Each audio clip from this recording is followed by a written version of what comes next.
ধন্যবাদ। এই ম্যাথটার ক্ষেত্রে আমরা যদি লক্ষ্য করি, এখানে উপরেও রুট আছে, রুট 5 - x, এবং নিচেও আছে রুট। যখনই এমন দেখবো এবং দুটোই দেখতে পাচ্ছ যে আসলে একই ঘাতীয়, এক ঘাতের রাশি, এটা x এর পাওয়ার 1 এবং এখানেও x এর পাওয়ার 1, ইন দ্যাট কেস আমাদের সর্বপ্রথম যে কাজ সেটা হচ্ছে হর এবং লবকে উপরে যে রাশিটা আছে, যে লবটা আছে, সেই লব দিয়ে গুণ করতে হবে। তাহলে আমরা উপরেও যদি রুট ওভার 5 - x দিয়ে গুণ করি, তাহলে অলরেডি রুট ওভার 5 - x ছিল, আর নিচে হচ্ছে রুট ওভার 5 প্লাস x থাকবে, আর আমরা গুণ করেছি রুট ওভার 5 - x দিয়ে। এখন আমরা যদি এটাকে একটু রিঅর্গানাইজ করে রাখার চেষ্টা করি, আমরা দেখব যে এই রুট কাটাকাটি চলে গেছে, উপরে থাকতেছে হচ্ছে শুধু 5 - x, এবং নিচে থাকতেছে এটাও রুট ওভার 5 প্লাস x, এটাও রুট ওভার 5 - x। তাহলে আমি হোল রুট দিয়ে এই দুটোকে একসাথে হোল রুট দিয়ে 5 প্লাস x আর 5 - x লিখতে পারি, a plus b into a minus b। তাহলে নিচে আমার থাকতেছে root over a square minus b square, নিচে থাকতেছে আমাদের root over 5 square minus x square integration dx।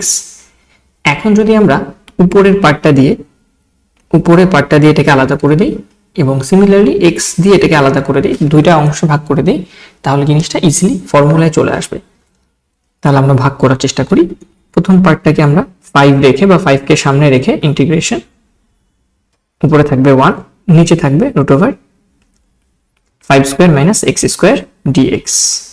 তাহলে আমি এই 5 কে ইন্টিগ্রেশন এবং নিচেরটা আলাদা করে ফেললাম, তারপর এখানে একটা মাইনাস আছে, সেই মাইনাস দিলাম এখানে, ইন্টিগ্রেশন আবার, এবং এখানে থাকবে শুধু x, নিচে হচ্ছে root over 5 square minus x square বা 25 - x স্কোয়ার, যেটাই দাও কোনো সমস্যা নেই। তাহলে 5 square minus x square dx।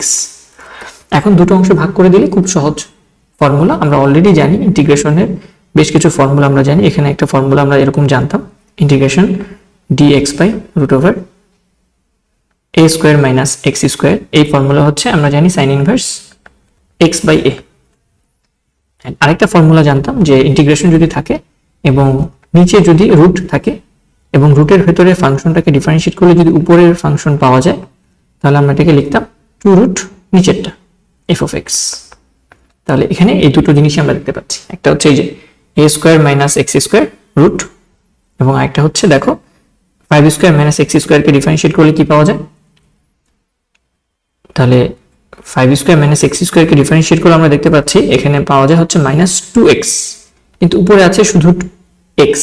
তাহলে যেটা করতে হয় তোমাদের মনে আছে, নিচেরটাকে ডিফারেন্সিয়েট করে উপরে লিখে দিতে হয়, কারণ আমরা জানি নিচেরটা ডিফারেন্সিয়েশন উপরে থাকতে হবে।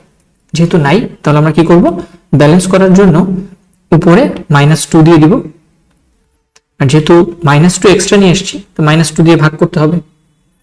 -2 যেহেতু এক্সট্রা নিয়ে আসছি, -2 দিয়ে বাইরে আমাকে অবশ্যই ভাগ করতে হবে। তাহলে আমি -2 দিয়ে ভাগ করে দিলাম, ঠিক আছে। আলটিমেটলি তুমি দেখতে পাচ্ছ যে এই মাইনাস আর এই মাইনাস মিলে আসলে প্লাস হয়ে যাবে। সো পরেরটা পরে, এর পরের লাইনে আমরা লিখতে পারি, এটা হচ্ছে 5 হচ্ছে কনস্ট্যান্ট আর এটা হচ্ছে ফর্মুলা। এই ফর্মুলা অ্যাপ্লাই করলে আসতেছে সাইন ইনভার্স, বাইরে থাকবে 5 এবং এটা হবে sine inverse x by a, এর মান হচ্ছে 5, আর এখানে মাইনাসে মাইনাসে প্লাস হয়ে যাবে, তাহলে প্লাস হাফ থাকবে, এন্ড এই অংশটা হচ্ছে 2 রুট নিচেরটা, এই যে 2 রুট নিচেরটা, তাহলে এটা এই অংশটার উত্তর হচ্ছে 2 রুট ওভার নিচেরটা। নিচে কি ছিল, 5 square minus x square, so 5 square by 25 minus x square plus c। And ultimately তোমার এই 2 কাটাকাটি করা যেত এবং যা আছে এক লাইনে তুমি লিখে দিতে পারো 5 sine inverse x by a plus root over 25 minus x square plus c। So এই ছিল আমাদের প্রশ্নের উত্তর। আশা করি আমরা উত্তরটা